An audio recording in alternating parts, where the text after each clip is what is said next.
Assalamualaikum warahmatullahi wabarakatuh. Bagaimana kabar soleh-soleha? Semoga kalian dalam keadaan sehat walafiat. Amin ya rabbal alamin. Alhamdulillah, hari ini kita masuk dalam pembelajaran tema 1 subtema 4 tentang pertumbuhan dan perkembangan tumbuhan. Pembelajaran 4 dan pembelajaran 5. Ya, soleh-soleha, kita masuk dengan membaca lafaz basmalah. Bismillahirrahmanirrahim. Oke, soleh-soleha, kita masuk ke dalam subtema 4, pembelajaran 4 dan 5. Ibu mau tanya dulu ya, bagaimana cara berkembangnya tumbuhan? Benar sekali, hebat. Secara umum, perkembangbiakan tumbuhan terbagi menjadi dua. Yang pertama, vegetatif alami, dan yang kedua, vegetatif buatan. Oke, soleh-soleha, di samping ada pengertian vegetatif alami dan vegetatif buatan. Cara tumbuhan berkembang biak secara vegetatif alami dengan cara pertama, umbi lapis, umbi batang, umbi akar, dan spora. Oke, soleh-soleha, di samping ada pengertian dan contoh umbi lapis, pengertian dan contoh umbi batang, pengertian dan contoh umbi akar, pengertian dan contoh spora.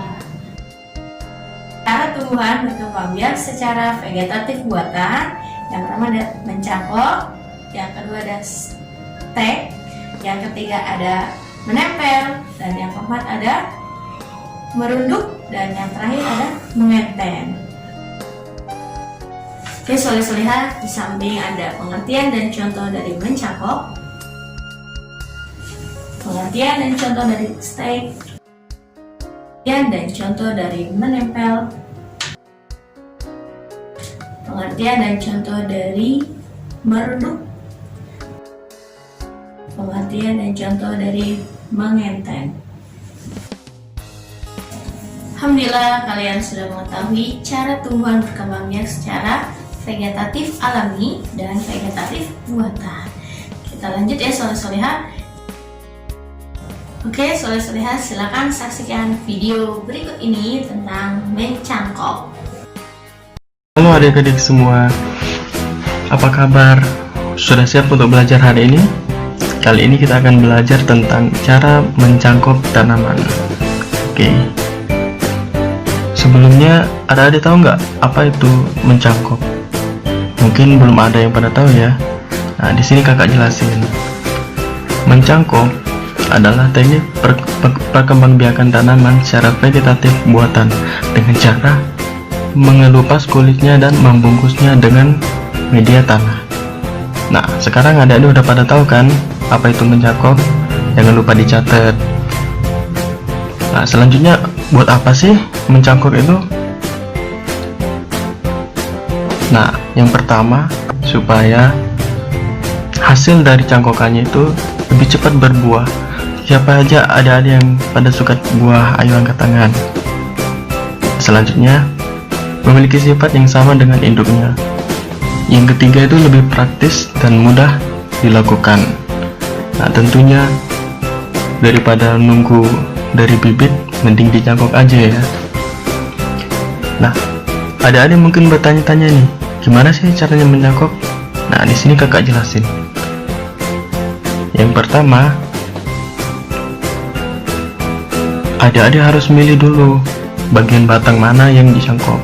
Nah, adik-adik harus milih bagian batang tanaman yang lurus. Nah, seperti ini. Nah, selanjutnya tahap kedua, yaitu buat sayatan dengan cara melingkar di ruas cabang ranting tadi. Ingat ya adik-adik, harus melingkar. Nah, yang lebih penting, panjangnya sayatannya tidak boleh lebih dari 5 cm. Nah, setelah itu tahap ketiga nih. Nah, lepaskan kulit kayu yang telah disayat tadi secara hati-hati ya adik ya. Dan perlu diingat, Setelah itu bersihkan lendir kambium hingga kering. Ini supaya akar dari tumbuhan nanti akan cepat tumbuh. Nah, tahap selanjutnya yaitu tahap keempat. Nah, di sini kita tutup keratan yang tadi kita buat dengan media cangkok seperti tanah dan pupuk kandang yang sudah dibasahi terlebih dahulu. Nah, setelah itu semua baru sini tahap akhir. Tahap akhir sendiri kita harus menunggu sekitar 2-3 bulan sampai akarnya tumbuh. Nah, setelah akar tumbuh baru kita potong bagian cangkokan, dan setelah itu Oke, soalnya perhatikan gambar di samping ini. Sedang apa ya? Benar sekali, mereka sedang berdiskusi mengenai mereka akan melakukan tugas dari Bapak Ibu Guru, yaitu untuk menanam pohon di halaman sekolah. Oke, soalnya perhatikan gambar di samping, mereka sedang berkebun dengan bekerja sama. Oke, soalnya dari kegiatan gambar di samping, apa saja kegiatannya? Yang pertama, benar menyiram tanaman. Yang kedua, benar sekali memberi pupuk. Yang ketiga, hebat sekali membersihkan halaman sekolah ya. Semua kegiatan ini dilakukan dengan cara hebat, dengan cara bergotong royong. Oke, soalnya siapa yang tahu apa manfaat dari kegiatan bergotong royong? Hebat ya. Selain pekerjaan menjadi lebih cepat, juga mempererat rasa persaudaraan ya. Oke, bekerja sama merupakan pengamalan Pancasila sila keempat. Apa bunyinya, Nak? Pancasila sila keempat? Benar sekali. Oke, soalnya perhatikan ayat Quran di bawah ini. Allah Subhanahu wa taala berfirman, mari kita baca bersama ya, Nak. Quran surat Az-Zumar ayat 21. A'udzu billahi minasyaitonir rajim. Bismillahirrahmanirrahim. Alam tara annallaha anzala minas sama'i ma'an fasalakahu yanabi'a fil ardi thumma yukhrij bihi zar'an mukhtalifan alwanuhu thumma yahiju fatarahu musfarran thumma yaj'aluhu hutama inna fi dzalika ladzikra liulil albab. Artinya, apakah engkau tidak memperhatikan bahwa Allah menurunkan air dari langit, lalu diaturnya menjadi sumber-sumber air di bumi, kemudian dengan air itu ditumbuhkannya tanaman-tanaman yang bermacam-macam warnanya, kemudian menjadi kering, lalu engkau melihatnya kekuning-kuningan, kemudian dijadikannya hancur berderai-derai. Sungguh pada yang demikian itu terdapat pelajaran bagi orang-orang yang mempunyai akal sehat. Quran surat Az-Zumar ayat 21. Allah memerintahkan kepada kita untuk berpikir tentang tanda-tanda kebesarannya. Allah juga menyuruh kita untuk memanfaatkan tumbuhan dengan cara mengkonsumsinya sebagai salah satu ikhtiar kita menjaga kesehatan tubuh. Dengan demikian kita harus bersyukur dan menjaga tumbuhan yang telah Allah ciptakan. Pada hari Ahad, keluarga Salman pergi berkebun untuk mencangkok tanaman.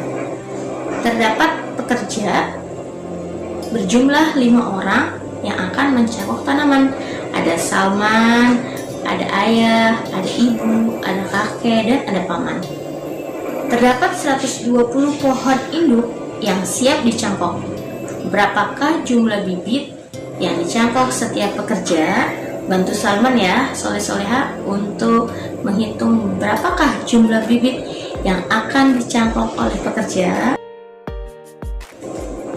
Oke, soleh-soleha, sebelum kita membantu menghitung berapakah jumlah bibit yang akan dicangkok oleh setiap pekerja dari keluarga Salman, Kalian harus mengetahui soal cerita tersebut termasuk ke dalam penjumlahan atau pengurangan atau pembagian. Benar sekali, hebat ya. Soal tersebut termasuk ke dalam pembagian. Kalian harus mengetahui konsep pembagian.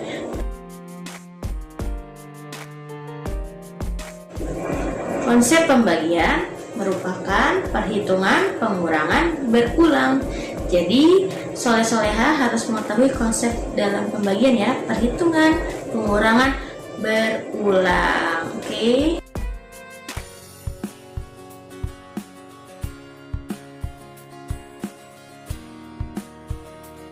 Alhamdulillah kita sudah membantu menghitung berapa bibit yang dicangkok bagi setiap pekerja keluarga Salman. Oke, perhatikan soleh-soleha di samping ibu terdapat kerajinan yang telah diselesaikan Salman. Siapa yang tahu apa nama kerajinan yang diselesaikan Salman ini? Benar, namanya ialah kerajinan mosaik. Mosaik adalah kerajinan menghias gambar dengan menggunakan bahan alam. Contoh bahan-bahannya apa saja, Nak? Benar, ada daun kering, biji-bijian, bunga, ranting kering, dan sebagainya. Oke, silakan soleh-soleha membuat hasil karya kerajinan mosaik ya, dengan menggunakan bahan-bahan alam. Pastinya yang ada di rumah ya, bahan-bahan alam yang ada di rumah sekitar rumah kalian ya. Oke, selamat mencoba.